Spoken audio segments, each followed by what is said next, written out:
Democratic Party is such a race-mongering KKK-style group now that you saw the new DNC chair who's been nominated. She said, I'm white, but I will keep white people down. I will shut them up. And I'll make sure you, a people of color, get the privilege. That is literal KKK talk.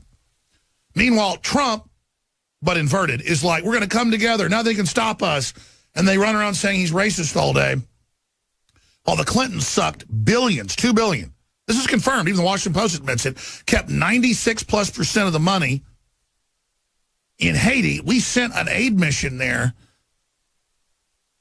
And the people of Haiti, if you say the word Clinton, want to kill you. It's all on Infowars.com.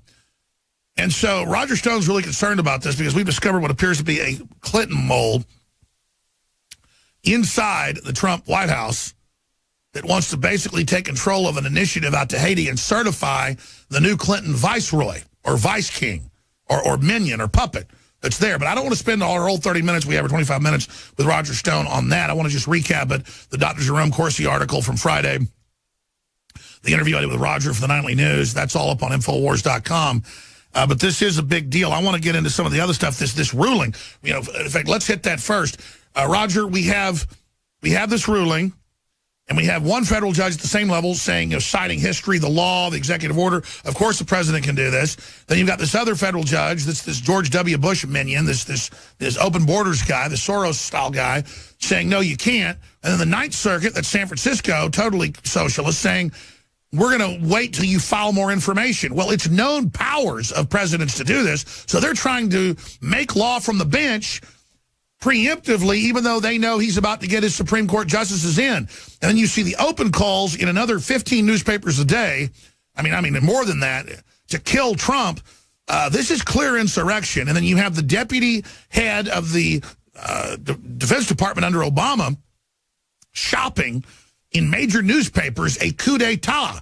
That's not free speech. This is open, organized rebellion against the elected president that the American people have because they're so desperate. Rogers? No, Alex, I think you're absolutely right. The resistance to the election of President Trump continues. The many in the mainstream media and many in the government intend to pull out the stops in an attempt to smear Trump and remove him.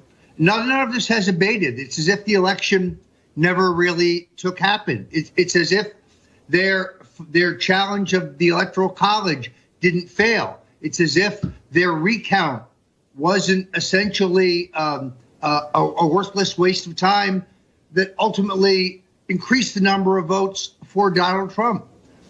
So the biggest problem, I think, right now, Alex, is the infighting within the Trump administration, where I think some aides to the president are disserving the president with their leaks.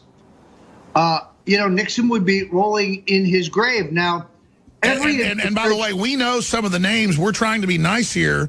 We know about the dirty tricks behind the scenes. These people need to stop right now. Well, look, this is a power game. And Steve Bannon is entirely focused on policy matters where he is simpatico with the president of the United States. Steve Bannon is Trump's brain story, as planted by some who are not friends of Steve Bannon, is meant to hurt Bannon's standing with the president, making it look as if Bannon is taking credit for the president's accomplishments. Sure, because the president has his agenda, his will, that is synced because they're both Americana guys. It doesn't mean one or the other, is controlling the other. He picked him because he's so synced with him, or simpatico, as you said. And so they're busy spending all their time trying to run him out because they know he's the guy helping the president actually go vet and check and then put his agenda out, which we've already seen in beautiful lightning war fashion in the last 16 days. That's exactly right. And you very clearly have now a Reince Priebus, regular Republican, never Trump faction, which is the larger faction because Priebus has sway and authority over the hiring of the White House staff. When the president gave him this authority, he gave him quite a bit. Now, there is grumbling among many of the original Trump people that a very, very small number of Trump supporters seems to be serving on the White House staff or even thus far in the administration. So that is a kind of a festering problem.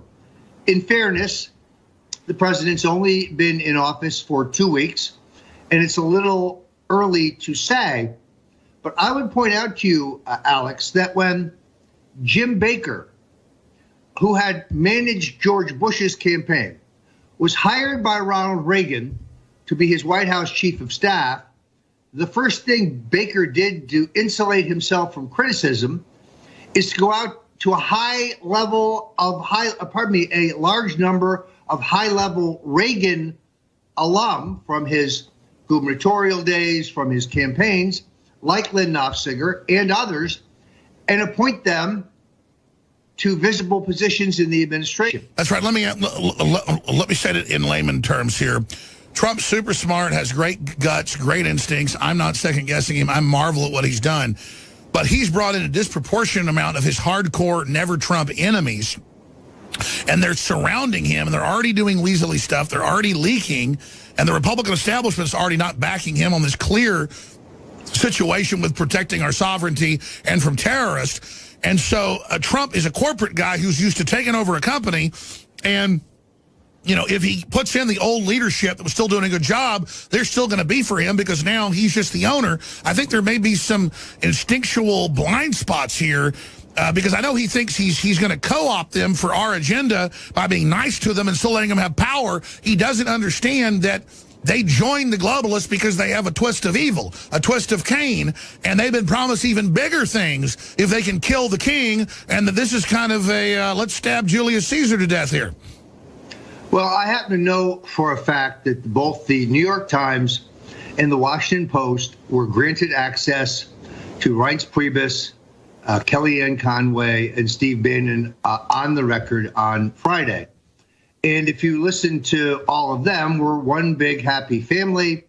There are no tensions. There is no jockeying for White House positions or government positions.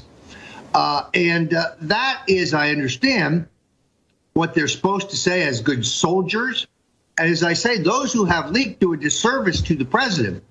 So their fighting is not in the open. Their fighting is subterranean, as it were. But it is really hurting the president. Somebody leaked to the Washington Post last week that Trump was like a clueless child in a particular meeting. These are people who work for Trump. It's also not true, anybody who's met him. So, well, sure, and I mean, let's just, oh my gosh, Trump is so slick, it's unbelievable. But the point is, I want to come back and talk about this. We've got the bureaucrats, and I read this Friday, I made some calls, and so far I have 3 confirmed sources that the Pentagon believes that this Obama strike list that was given to Trump the day he visited the CIA, that Obama had the green light to strike. He knew they were al-Qaeda, ISIS bases, and said, no, don't hit them. That they may have forwarded to the Saudi Arabians that strike list to set up our troops, to set up Trump.